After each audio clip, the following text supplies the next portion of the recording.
My name is Lina Lopez. I'm from Support Not Separation. We're based in London. We are also part of an international network where a coalition of organizations and individuals who have experienced or have witnessed the harm caused by forced separation of children from their mothers. We campaign for the mother and child bond to be recognized, to be valued, to be protected. We're a coalition of mainly grassroots women's groups, but we also have former social workers, for example, who agree with our perspective. And we work with the Scottish Kinship Care Alliance, who are basically grandmothers who are fighting to get parity with foster parents, because foster carers get a lot of money to have the children, and the grandmothers, who often have to give up their jobs to have the kids, are very often impoverished. And in the US, we work with Give Us Back Our Children, and Pat is going to be speaking about the situation in the US. Now, I'm very glad that you called this, Suranya, and we want to thank you very much for that.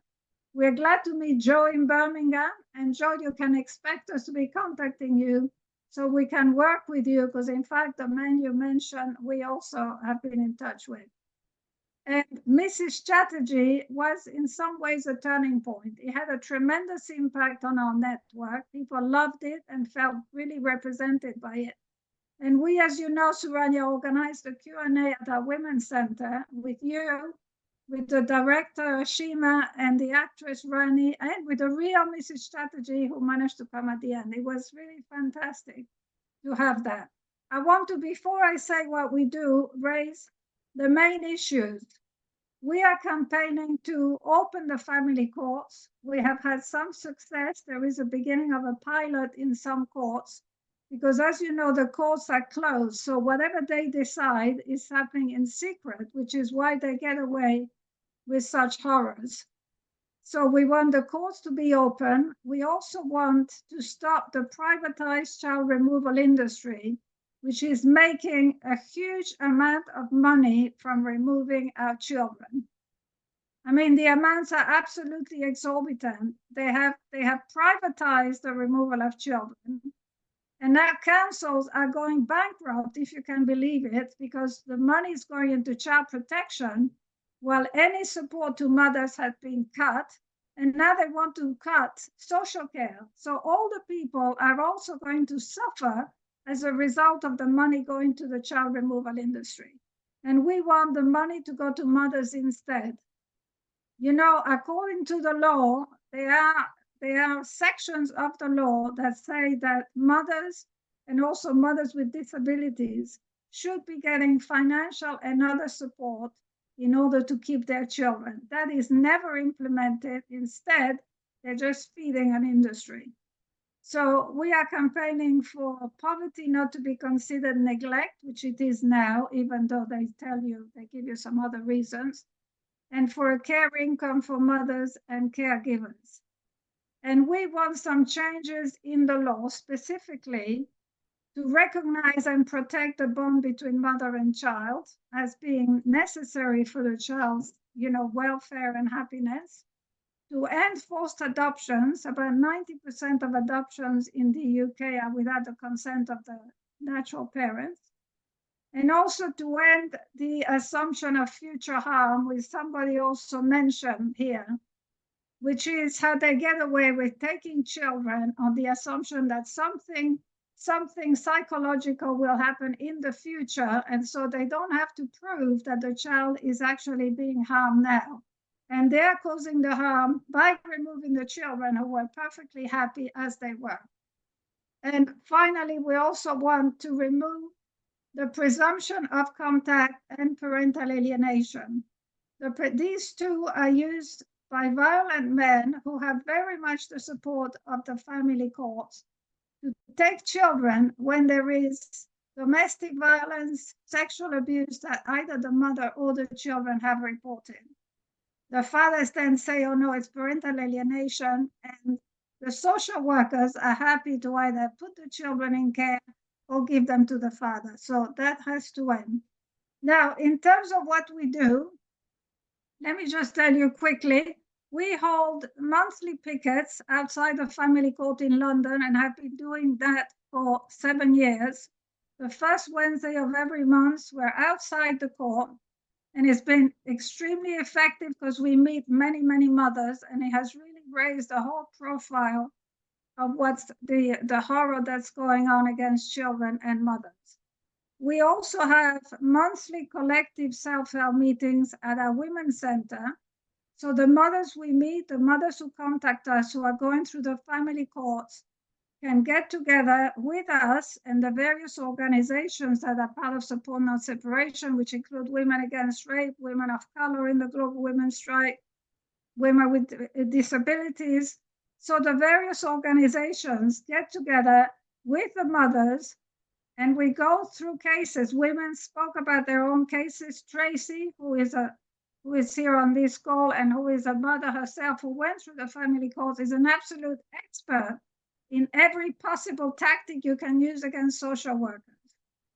And we have been very successful. We call it collective self-help because everybody brings their experience. And I see Charlotte, who has just joined our meetings recently. Everybody brings their experience of what they have done, what has worked, what hasn't worked. And we have had quite a lot of success. And I want to mention two cases in particular. One is Rihanna Cleary. Rihanna Cleary was a care leaver, a young woman, Black woman, who was in prison awaiting trial on some offense, which in fact she was not even guilty of, but leave that aside. She was in prison pregnant, and she ended up giving birth to her child in prison without any help whatsoever. She called, nobody turned up. She called again, nobody turned up. She gave birth to the baby died. She had to cut the umbilical cord with her teeth. That's the situation that she was in. Then, of course, they tried to say that somehow she was responsible for the birth, for the death of the child. Fortunately, there was an inquest and the coroner, and it was established that she was not responsible, that it was the prison and social services with their neglect who were very likely had caused the death of that baby, and that baby would have survived if she hadn't been in prison. So now I have to tell you that while she was in prison, before she gave birth, social workers went to see her and told her, "We're taking your baby at birth." So this woman, totally traumatized, about to give birth for the first time, a teenager, okay, is being told, "We're removing your child." So she was, as you can imagine, suicidal before she gave birth. Then we found out that during the inquest, we found out that she was pregnant again.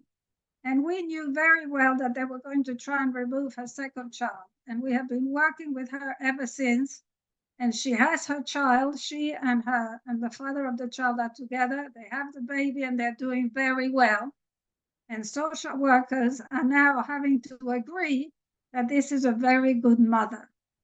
Now, she was never given a chance before to prove that she was a good mother. They were just going to take the child. So she also, as a result of her case, a group was formed called No Birth Behind Bars, with whom we have been working. And they have been very good in changing guidelines so that pregnant women and the mothers of young children should not be sent to prison. And the guidelines have now changed so that pregnancy will be taken into account, which it isn't now.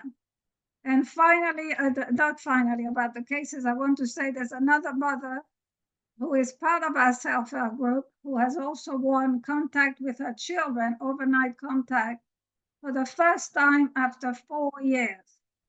And that is directly as a result of our self-help meeting. And she had been told by every lawyer that she went to before, do not raise about the domestic violence. As a result of it, she had no case in court and she did really badly. But as soon as we worked together, things went better. So this is the kind of work that we do. Now, Suranya, I'm probably running out of time, so I want to very quickly tell you what have been the highlights of the year. The Disabled Mothers' Rights Campaign, which we established and is part of Support Not Separation, and Tracy is the coordinator of it, has launched a Charter of Rights, which a number of people are signing on to, which is really to defend the right of disabled mothers to have and to keep our children. And the MRC also has self-help meetings, and in fact was very successful in getting 2 television programs, two pieces of news on Channel 5 TV, one about showing the discrimination that mothers with learning disabilities face, and the fact that they, I think, Tracy, if I'm right, 51 more times more likely to have their children removed, and another program about the discrimination that accuses mothers of lying or exaggerating when they have a child with a disability. And then again, you're fighting for resources and they take your child from you. And Tracy was interviewed on both, and it was a real breakthrough. I really recommend it if you can put the links on the chat, that people watch it. Pat will speak about the conference in Philadelphia, so I'll leave that to you, Pat. Surani, as you know, we joined your protest when you had the G20, which was an excellent action, and we had a very nice picket outside the Indian embassy. And that's where we met, in fact, a couple, I think, from Birmingham, who had come to, to see if they could get support. After the Apology, which is a film about grandmothers organizing against the stealing of Aboriginal children in Australia. Going back to the racism, the imperialism, which has never stopped anywhere, really. This is what's going on. And the fact is that after the Apology, more children have been taken into care, more Aboriginal children than ever before. It's absolutely shocking. But the women are fighting, and we want to support them, really. Also, we had a very good meeting at our center, which brought together mothers who are going through the family court with refugee mothers who have had to leave their children behind and are fighting to get them to come here to have family reunion. So sometimes you get status, but then they refuse the right of the children to come and join you, which is heart-wrenching.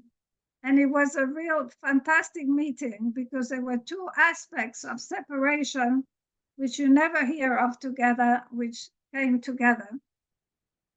We have supported Mothers on Hunger Strike, who have been protesting about children in the UK and elsewhere going hungry, because mothers and children's poverty is very much on the increase. And finally, in the last week, we had a protest outside the Old Bailey, the main criminal court in London, in support of a woman called Constance Martin. Now, this is a mother who has had 4 children taken from her. And she then went on the run. She and her husband, who is a Black man and the father of all the children, they went on the run in order to stop off the grid. But unfortunately, the baby died. It was clearly a cut death. That's really what it looks like. And they had police, social workers. You should have seen the mobilization to get these people was absolutely horrendous. And there's no question that it's because they had to flee that baby died. If she had been able to keep her child in a normal situation, I bet you that baby would have been alive. So we went outside the court because she's raising all the issues about what has happened to the 4 children when they were taken by the family court, because her defense is that she ran to protect her child so that it wouldn't be taken.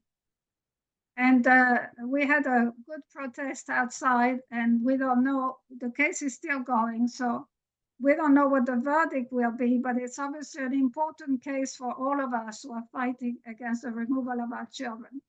And one of our slogans was, mothers need support, not prosecution.